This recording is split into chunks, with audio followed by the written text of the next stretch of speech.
Rebonjour et bienvenue si vous nous rejoignez à Cap Emploi en direct sur Twitch, pendant cette semaine européenne pour l'emploi des personnes handicapées 2025. Donc cette émission qui vous est dédiée, vous pouvez nous poser vos questions en direct sur l'emploi et sur le handicap. Sachez qu'une chargée de mission est là pour y répondre à l'écrit sur le chat, mais on peut aussi, nous, avec nos invités, y répondre si jamais ça rentrait dans le thème, ou même, on veut même dépasser cette thématique si on veut. Et donc cette chargée de mission aujourd'hui, c'est Angélique. Donc Angélique, tu as la charge de répondre aux gens sur l'écrit, sur le chat. Nous allons parler de la maison départementale des personnes handicapées et plus particulièrement du versant emploi et formation. Et pour cela, je reçois justement Delphine Joly, infirmière. Bonjour Delphine. Bonjour. Et Josiane Merle-Alter, référente insertion. Bonjour Josiane. Bonjour. J'ai pas écorché le nom, ça va ? Non, ça va. Ok, super. J'en profite, question rituelle. Est-ce que vous nous entendiez bien ? Est-ce que vous nous voyez bien ? Tout simplement dans le chat. N'hésitez pas à nous dire si vous avez des problèmes de son. On va essayer de bien parler dans les micros pour que tout le monde nous entende correctement. Donc, il y a déjà quelqu'un qui nous dit c'est Alexandra qui nous dit grand plaisir de recevoir la MDPH aujourd'hui. Donc voilà, merci Alexandra. Je pense que ça fait plaisir à tout le monde ton petit mot. Et Angélique qui nous dit on te voit et on t'entend. Merci beaucoup pour votre retour. Donc du coup, première question, très simple pour vous Delphine. Est-ce que vous pouvez vous présenter et nous parler de votre parcours et de votre métier ? Parce que j'aime bien un peu que les gens connaissent un peu les invités. Moi, c'est Delphine Joly. Donc, je suis infirmière sur l'équipe pluridisciplinaire de la MDPH depuis à peu près 5 ans et demi. J'ai un parcours essentiellement de soins à l'hôpital en cabinet de consultation, principalement chez l'enfant, néonatologie, pédiatrie, neuropédiatrie. Au cours de ces années, j'ai eu la chance et l'opportunité de me former à la sclérose en plaques également. Et puis, depuis que je suis à la MDPH, je suis surtout sur les évaluations enfants, tout ce qui est allocation enfant, éducation, tout ce qui est PCH, prestation de compensation du handicap. Et je fais aussi de l'insertion formation avec les partenaires comme Cap Emploi. Vous vous souvenez ce qu'on disait sur le micro ? Les PNAC, Alpha Plabville, les différents centres. Et également des visites à domicile par mon métier d'infirmière sur la prestation de compensation du handicap. Le micro, il faut suivre votre bouche en fait. Et même question pour vous Josiane, est-ce que parlez-nous un peu de vous, de votre parcours, d'où est-ce que vous venez et comment vous êtes atterri à la MDPH et qu'est-ce que vous y faites ? Moi, c'est Josiane Merle-Alter. Ça fait depuis 2010 que je suis à la MDPH. J'entame. Vous pouvez me regarder. J'entame bientôt ma 16e année à la MDPH. Donc, avant, j'ai eu un parcours aussi dans l'insertion professionnelle, mais plus sur du public, tout public, pas forcément public handicapé. On était vraiment sur du public, donc aussi bien des suivis que font aujourd'hui les conseillères de Cap Emploi, mais sur du public, tout public, qui était à la recherche d'un emploi ou travaillait sur un nouveau projet professionnel. Donc, j'ai accompagné aussi bien des entreprises qui étaient en phase, qui dégraissaient une partie de leur personnel, donc pour les accompagner dans une restructuration professionnelle, soit obtenir une formation et pouvoir rebondir sur un nouveau métier, soit chercher le travail qu'ils faisaient déjà dans la même entreprise, mais dans un autre secteur ou dans une autre entreprise. Donc aujourd'hui à la MDPH, mon rôle est je suis plutôt référente insertion professionnelle. Donc, je travaille exclusivement sur toutes les équipes partenaires Cap Emploi, Pôle Emploi et nos centres de formation sur le secteur de Metz et d'Alpha Plabville.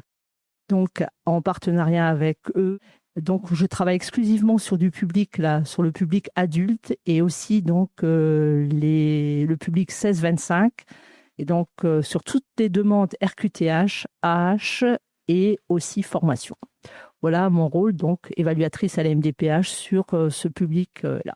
Ok, et comme son nom l'indique, maison départementale des personnes handicapées, c'est-à-dire qu'il y a une maison par département, donc il y en a une petite centaine, et toutes font font la même chose.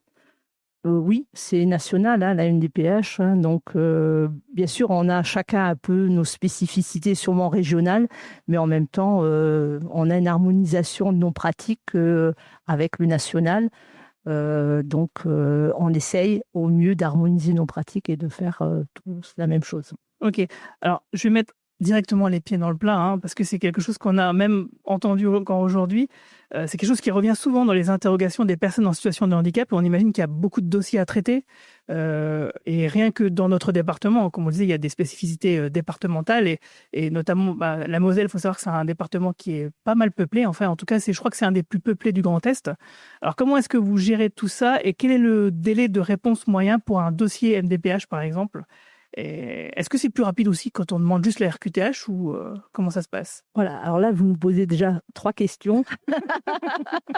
Je vais peut-être déjà répondre à la première. Alors, c'est vrai que la Moselle, on est un département qui est très grand. Alors, je vais quand même regarder mes chiffres parce que je ne suis incapable. Donc, c'est notre chef qui nous a donné nos chiffres. Donc, aujourd'hui, le département de la Moselle, on est plus d'1 million d'habitants. La MDPH, donc, elle fait partie du 1/4 des plus grandes MDPH de France. Ouais. On traite aujourd'hui 28 000 dossiers sans déposer à la MDPH sur une année. Et donc, 1/3 des 28 000 sont des nouveaux dossiers. Donc, des personnes qu'on ne connaît pas, qu'on n'a jamais traitées. Donc, parce que c'est pas tout à fait pareil. De renouveler que de faire un premier dossier, Voilà. bien sûr. Et donc, ça correspond à peu près à 76 000 demandes. Parce qu'il faut savoir sur un dossier, on peut avoir plusieurs demandes. Par exemple, une RQTH avec une carte de stationnement ou une AH avec une RQTH et une PCH. Donc, on peut avoir des demandes très différentes. Et en même temps, le minimum, c'est une demande, une simple RQTH, mais on peut avoir jusqu'à 5-6 demandes sur le même dossier. C'est pour ça que je vous demandais, est-ce que si on fait une simple demande de reconnaissance de qualité de travailleur handicapé, la RQTH, est-ce que c'est plus rapide ou ça revient au même? Alors, on est à peu près sur des dossiers comme ça dans un délai de moins de 4 mois aujourd'hui. Donc, parce que la demande est plus simple. Et parce que on a aussi certains réseaux, comme Cap Emploi, certains dossiers, quand c'est pour du maintien dans l'emploi, c'est des dossiers qui passent prioritairement chez nous. Parce qu'il y a une urgence. Voilà. La personne, alors je rappelle pour le public, en fait, le Cap Emploi a 2 axes. Le premier axe, c'est l'insertion, c'est trouver du travail aux personnes en situation de handicap. Et le maintien, c'est les aider à conserver leur travail quand, par exemple, le handicap survient dans leur vie.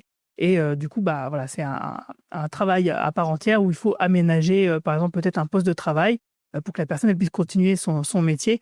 Et c'est de ça dont vous parliez. Voilà, donc par rapport au maintien, effectivement, donc ces dossiers-là sont, dès l'arrivée à la NDPH, ils sont repérés, ils sont enregistrés plus vite et ils sont traités effectivement plus vite. Après, une simple demande d'RQTH, aujourd'hui, on est sur des délais moins de 4 mois. Par contre, c'est vrai que pour des demandes plus importantes, par exemple, quand on y adjoint une PCH où il faut faire une visite à domicile. Alors, une PCH, vous pouvez dire ce que c'est ? Prestation de compensation de handicap, où il faut faire une visite à domicile, c'est sûr que les délais vont être plus grands. Alors, les délais peuvent aussi être prolongés par le simple fait que les personnes ne remplissent pas bien les dossiers. Oui. Par exemple, si le dossier n'est pas bien rempli et on est obligé de faire des demandes de pièces, automatiquement, le dossier va prendre du délai et on évite 1 ou 2 mois en plus. Tant que les personnes n'auront pas renvoyé les pièces manquantes, faut savoir que on ne pourra pas traiter le dossier. Ok. Alors, je vois qu'il y a une question de Molotov Martin, ou c'est peut-être plus une réflexion qu'une question qui dit « Ceux qui la vivent peuvent me comprendre ». Ça, il a trop écrit. En gros, de ce que je comprends de ce qu'il dit, c'est qu'il dit que malgré que toutes les MDPH aient les mêmes missions et les mêmes fonctionnements et tout, c'est différent d'un département à l'autre.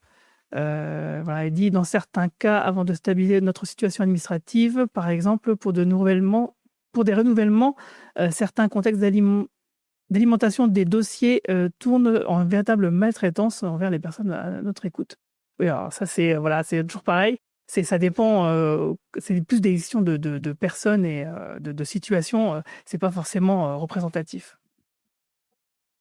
Après, effectivement, ça dépend de la taille quand même du département, du nombre de demandes. Après, on essaye toujours d'écourter ces délais au maximum. On s'y penche très régulièrement sur le délai pour trouver des solutions.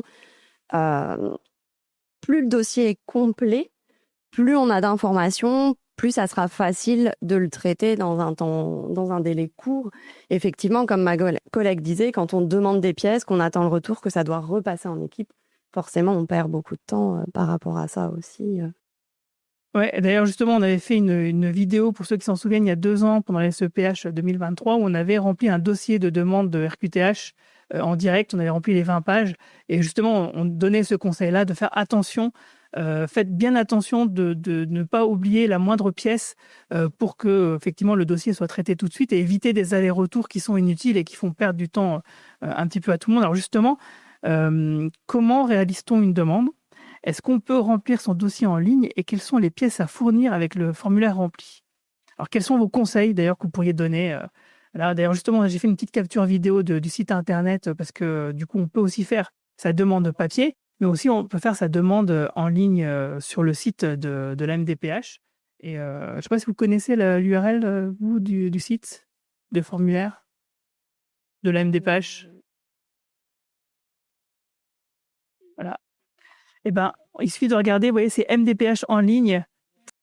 Donc voilà, comment est-ce qu'on réalise cette demande et parlez-nous donc de ce dossier en ligne.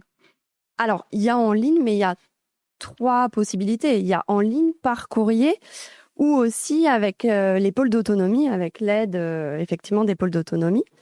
Il y a 4 pièces obligatoires qui sont le justificatif de domicile, la carte d'identité, le formulaire de demande que vous passez justement, et un certificat médical de moins d'1 an. Des documents qui doivent être signés, datés, et puis après, on peut y joindre des pièces complémentaires, notamment des pièces médicales, une fiche d'aptitude pour la médecine du travail quand il y a une demande d'RQTH, des choses comme ça.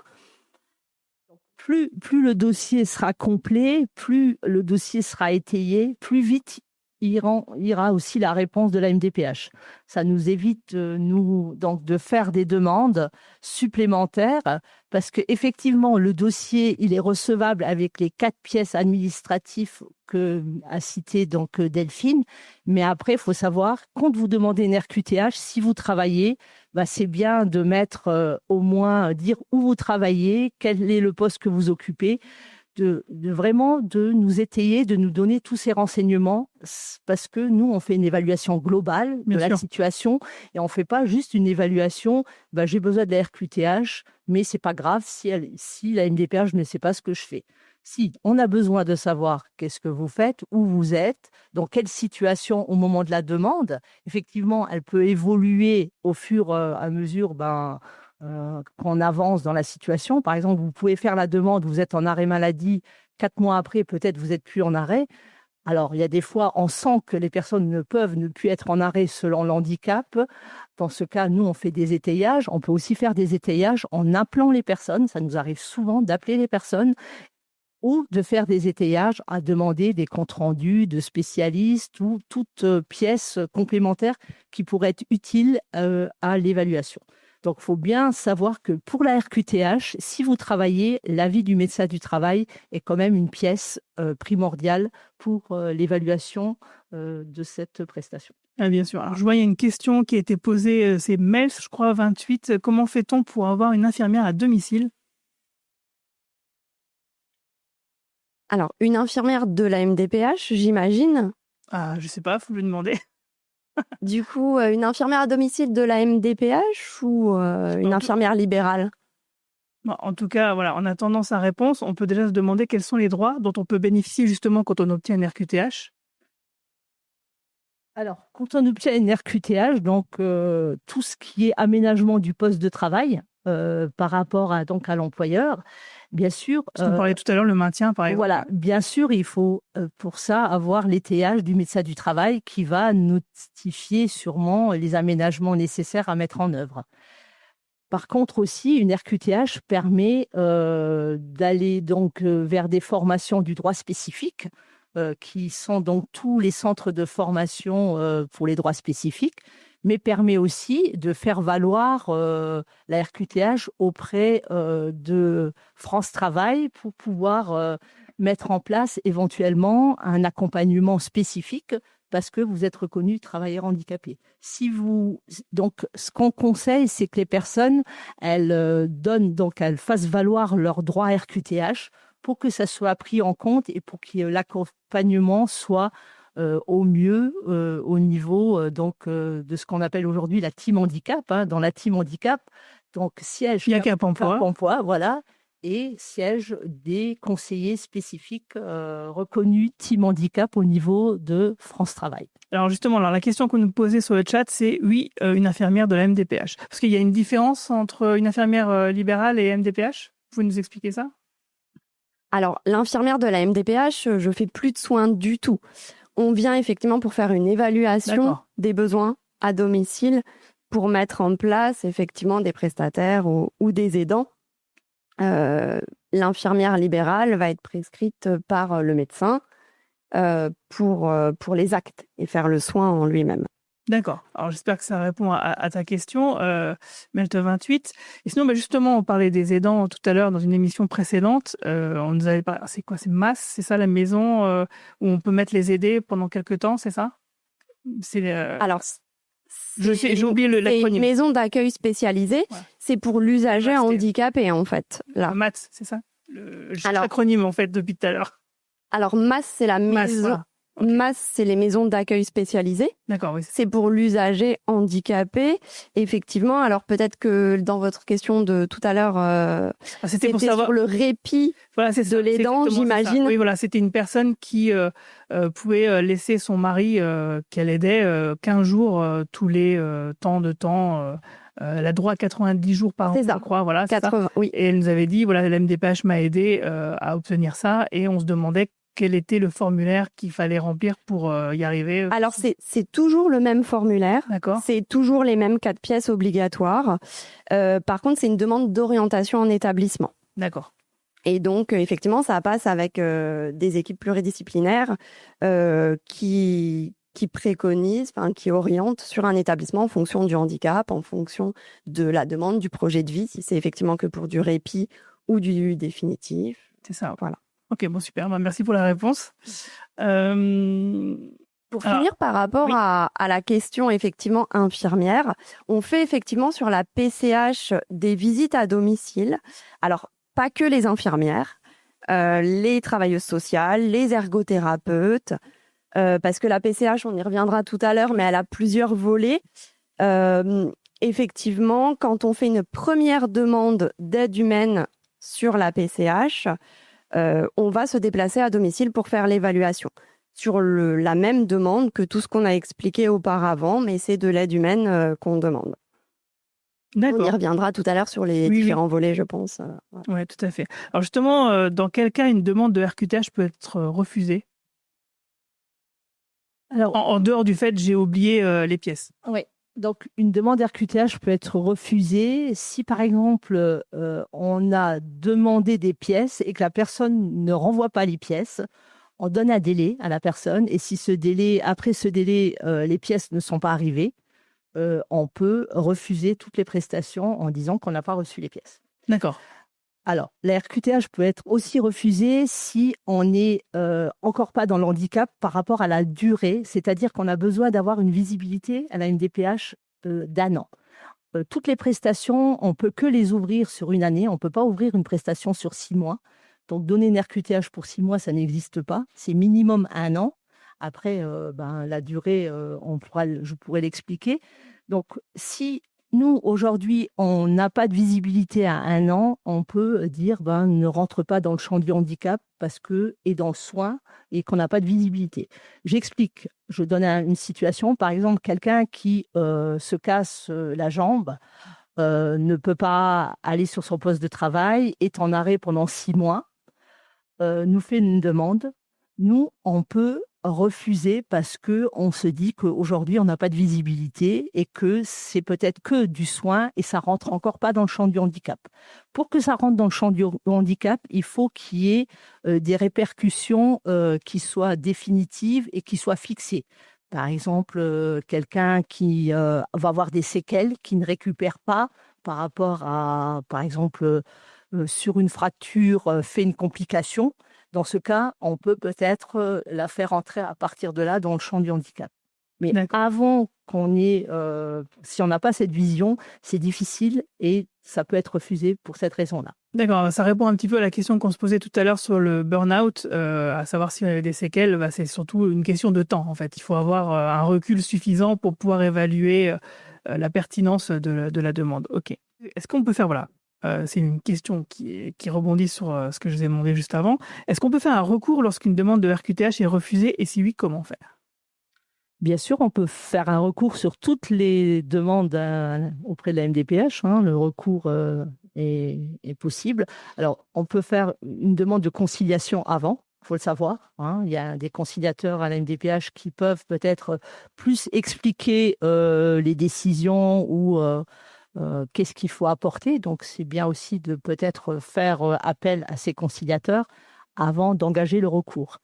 Si jamais la personne avec le conciliateur n'est pas tombée d'accord ou n'a pas compris et veut maintenir son recours, effectivement, elle fait un recours. Alors, pour faire un recours, un simple courrier suffit, mais c'est bien d'y ajouter de nouveaux éléments, parce que si la personne nous fait un recours avec les mêmes pièces qu'on avait déjà dans le dossier, il est fort à que la décision risque de ne pas changer. Alors, il faut faire juste attention. Si, par exemple, la personne, quand elle a fait la demande, elle n'avait pas une pathologie qu'elle vient juste d'avoir, pour nous, ce n'est pas un vrai recours. Alors, il y a des fois, on les prend en compte comme recours selon la pathologie et selon l'évolution. Mais sinon, on peut aussi demander à la personne de nous faire une nouvelle demande parce que ces éléments-là, on ne les avait pas dans le dossier précédent et c'est quelque chose qui vient d'arriver au moment où elle nous fait la demande de recours. D'accord. C'est une nouvelle pathologie qui s'est greffée, qu'on n'avait pas, il faut prendre la décision. OK. Alors, on l'a déjà évoqué, vous permettez aussi des aides qui s'appellent donc la prestation de compensation du handicap. Alors, qu'est-ce que vous pouvez nous dire en 2 mots sur cette prestation-là? Alors, la prestation du handicap de compensation, donc la PCH, c'est effectivement, on compense la perte d'autonomie. Donc, c'est pas forcément lié au boulot, c'est non, autonomie. là, c'est vraiment la perte d'autonomie dans le quotidien. Voilà. Ça dépend effectivement de plein de choses, du degré d'autonomie, mais de l'âge, de la résidence, si adapté ou non, parce qu'il y a plusieurs volets, effectivement, sur cette PCH. D'accord. Alors justement, je voulais en parler parce que demain, on reçoit quelqu'un qui en a bénéficié, qui s'appelle Nada, qu'on va recevoir donc à 14h. Donc soyez là parce que ça va être vraiment une bonne émission sur justement comment être autonome, se déplacer en autonomie lorsqu'on est atteint de cécité, donc pour les personnes non-voyantes. Donc Nada est non-voyante et elle a bénéficié ce qu'on appelle une sorte de gilet qui fonctionne avec de l'intelligence artificielle qui lui permet de décrire un peu son environnement et qui est un bon complément à la canne blanche et qui lui permet justement de se déplacer de manière plus autonome. Et elle nous avait dit dans son reportage, c'est pour ça que je voulais en parler, en tout cas l'évoquer, c'est que la MDPH avait financé aux 3/4 à peu près de ce que ça avait coûté et que ça lui avait vraiment, ça l'avait beaucoup aidé en fait. Alors effectivement, ça fait partie du volet aide technique. C'est là où vous déplacez chez les gens, par exemple, pour évaluer ou... Alors, pas tout le temps, ça dépend de quelle aide. Mais oui, c'est un volet où l'ergothérapeute, en fait, évalue en fonction du handicap, du besoin, avec toujours des préconisations, des essais. Donc, ça fait partie de ce volet aide technique. Parce que, comme je disais, il y a plusieurs volets. Il y a l'aide humaine. Donc, c'est l'aide directement à la personne sur les actes essentiels de la vie. Il y a les aides techniques, il y a l'aménagement de logement. Donc là aussi, on se déplace pour un logement qui n'est pas adapté, qu'on pourrait éventuellement adapter par du matériel ou par des travaux. On a aussi un technicien du bâtiment sur la MDPH qui fait avec les ergothérapeutes les visites.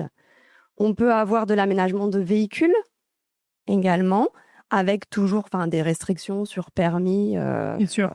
Voilà.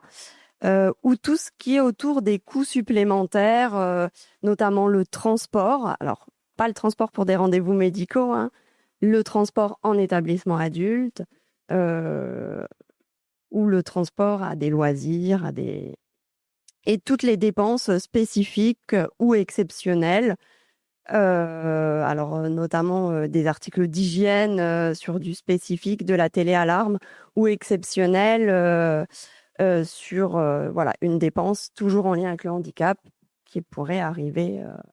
L'aide animalière aussi, on a. Voilà, Par exemple, un chien d'aveugle, par exemple. Exactement, avec une labellisation dans un centre. Mais effectivement, l'aide animalière en fait partie. Ok. Bon, c'est clair, merci. Alors, s'il n'y a pas de questions sur le chat, c'est très bien, ça veut dire que vous expliquez super bien. Donc, en tout cas, n'hésitez pas à poser vos questions sur le chat. Hein. Donc, Angélique et Alexandra, visiblement, sont toujours là donc pour y répondre, mais il y a aussi vous qui êtes présente. Alors que justement, on parlait de Cap Emploi. Comment vous travaillez avec Cap Emploi ? Alors, on travaille vraiment en partenariat avec Cap Emploi. Cap Emploi participe à nos équipes, donc à certaines équipes au sein de la MDPH. En particulier l'équipe élargie où sont nos partenaires aussi de la formation professionnelle et France Travail. Donc, cette équipe, c'est à raison d'une demi-journée par semaine. Donc, où on traite en particulier toutes les demandes de formation, où on a un avis partagé sur les demandes, comment on peut, qu'est-ce qu'on peut apporter à la personne. Est-ce que la demande, elle est possible tout de suite? Est-ce qu'il faut passer par une évaluation avant? Donc, on travaille vraiment en partenariat là-dessus. Alors, il y a aussi sur d'autres partenariats où on travaille, les sorties de Job Ulysse. Oui, ça on connaît bien chez nous. Voilà, dispositif Job Ulysse qui suit donc les personnes des lycées classe Ulysse, Voilà. qui aide justement les élèves à trouver leur premier emploi dès la sortie en fait du lycée. Donc ça, c'est un dispositif pyramideste, une exclusivité mosellane, il faut le dire un petit peu particulier, mais qui marche. Qui marche super bien. Voilà. Donc il y a un nouveau dispositif, donc HandiMove, qui est un dispositif récent, qui vient d'apparaître. Alors, c'est vrai que cette particularité d'HandiMove, c'est plutôt aller chercher les personnes qui... Et qui sont très éloignées de l'emploi. Qui n'ont pas forcément une RQTH, qui ne sont pas forcément inscrits à Pôle emploi, donc à France Travail. C'est l'objectif d'ailleurs. Voilà, de les amener vers nous. Donc, on commence un partenariat sur ce dispositif. Et je trouve que c'est bien. Bon, peut-être encore peu de personnes qui sont mobilisées là-dessus, parce que je pense que c'est un dispositif qui doit être connu aussi. Ça partage. Il existe depuis moins d'un an. Donc, voilà. Il commence à avoir de plus en plus de personnes. D'ailleurs, on a fait une émission dessus il y a 2 semaines. Donc, je vous invite à regarder le replay qui sera bientôt disponible sur YouTube. Il y a l'emploi accompagné aussi, où on travaille vraiment en partenariat bien avec c'est Pyramides, mais c'est donc...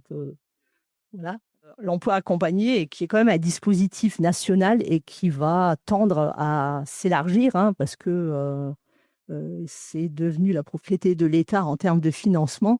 Et donc, c'est vraiment, il va y avoir des places supplémentaires, et je pense qu'il y a beaucoup de demandes dans ce sens-là. Voilà, donc après, Cap Emploi viennent aussi dans une équipe où ils nous aident à étayer un peu les dossiers de personnes qu'ils accompagnent, parce qu'il faut savoir que Cap Emploi, ils sont dans tout ce qui est donc le partenariat avec Pôle emploi, avec France Travail, où aujourd'hui, sur la team handicap, ils accompagnent quand même une partie de personnes reconnues travailleurs handicapés. Ok. Bon, super.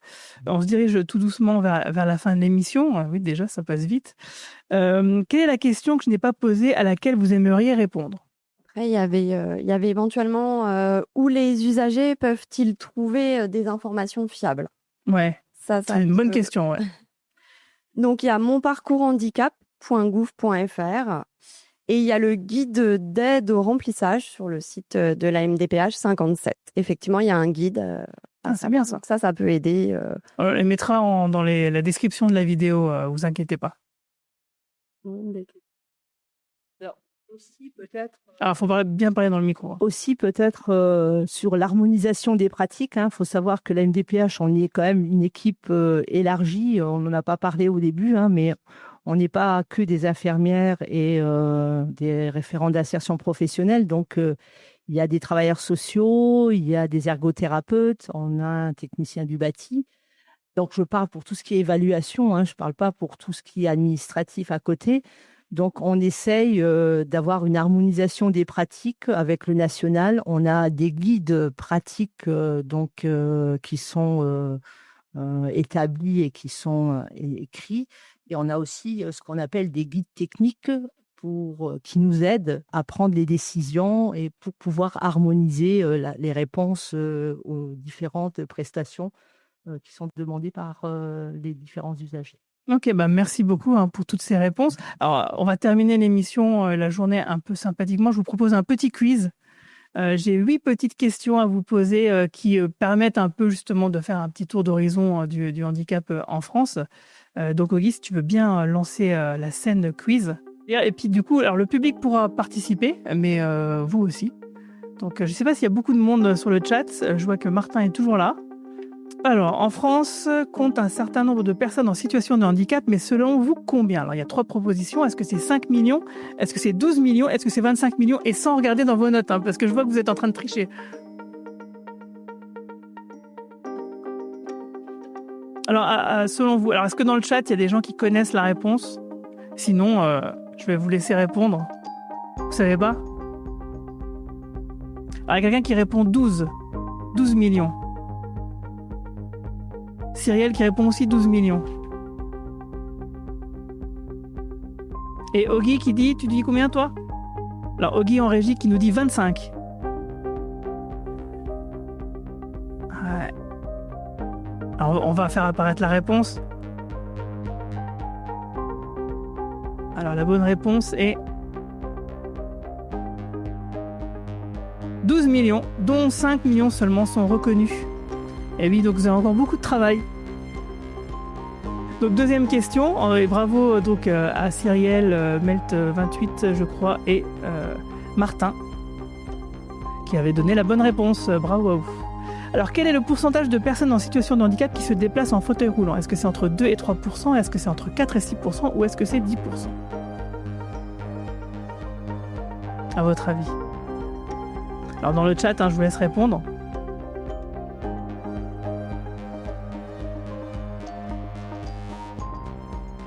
Ouais, est-ce que alors, Oggy dit entre 2 et 3, vous dites entre 2 et 3, sur le chat personne ne dit rien, mais qui ne dit mot consent, donc ils doivent dire aussi entre 2 et 3.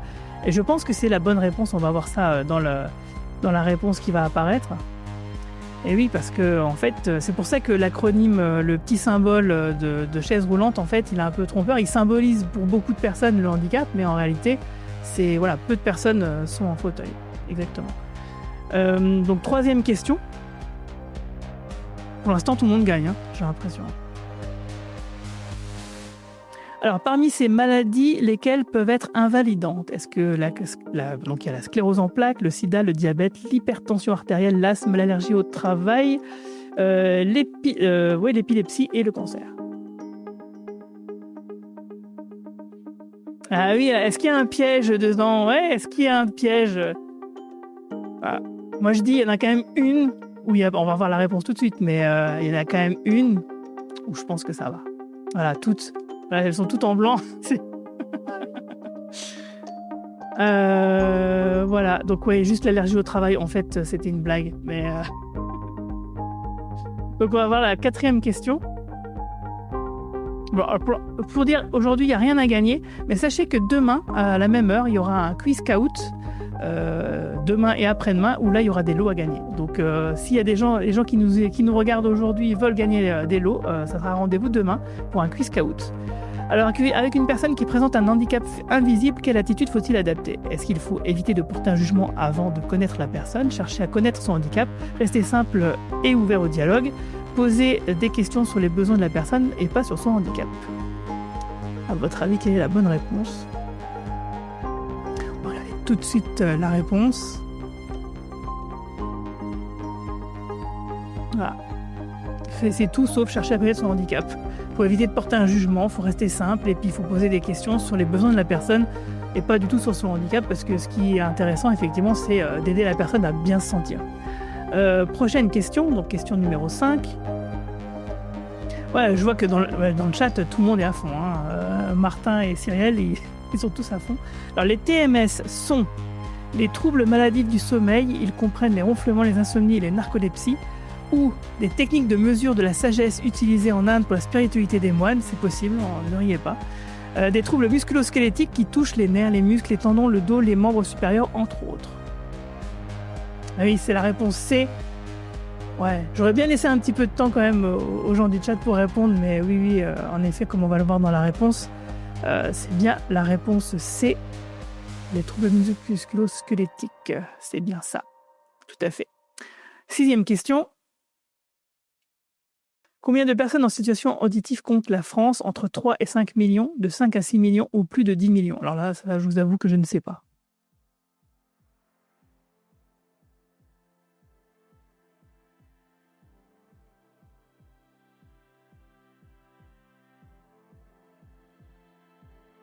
Alors, la réponse dans le chat, 5 millions pour Martin.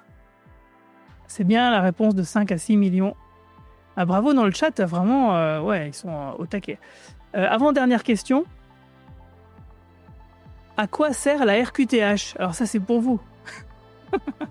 Une déclaration de l'entreprise auprès du ministère du Travail précisant ses projets sur le handicap, un outil pour sensibiliser ses salariés au handicap ou à attester auprès de son employeur son statut de personne handicapée afin de mobiliser les droits à la compensation des conséquences du handicap. Bon alors, là, évidemment, c'est la réponse C, on en a parlé pendant 1 heure, donc je pense que les gens ont été attentifs quand même.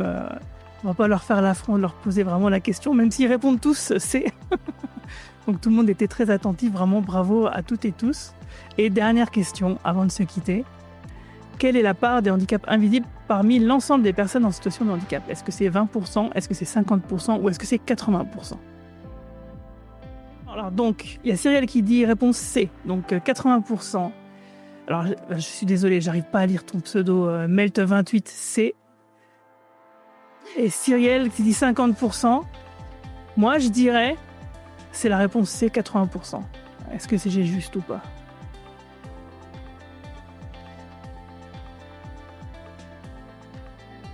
En même temps, c'est moi qui fais le quiz. Hein. Donc bon. Donc merci, du coup, tu peux repasser sur la scène principale.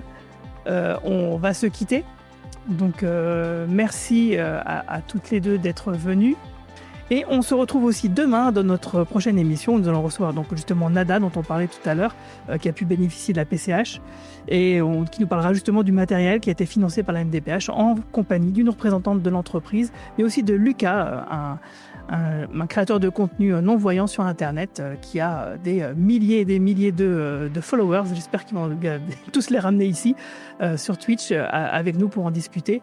Donc je vous dis à demain, et je vous dis merci à toutes les deux de nous avoir suivis, d'être venus répondre à nos questions. Merci beaucoup. Merci. Voilà. Et puis, bonne journée, bonne soirée, et puis à demain. Réacteur activé! On prend quelle direction, capitaine? Galaxy V49. Ok, alors c'est génial, Sophia, mais tu veux pas te fixer un objectif un peu plus accessible? Il y a le système solaire QR5 pas loin. Alors oui, c'est un plan de carrière moins ambitieux, mais c'est peut-être plus adapté à ta situation, hein? Laissons les personnes handicapées décider de leur trajectoire professionnelle. Agissons ensemble pour plus d'égalité. Semaine européenne pour l'emploi des personnes handicapées.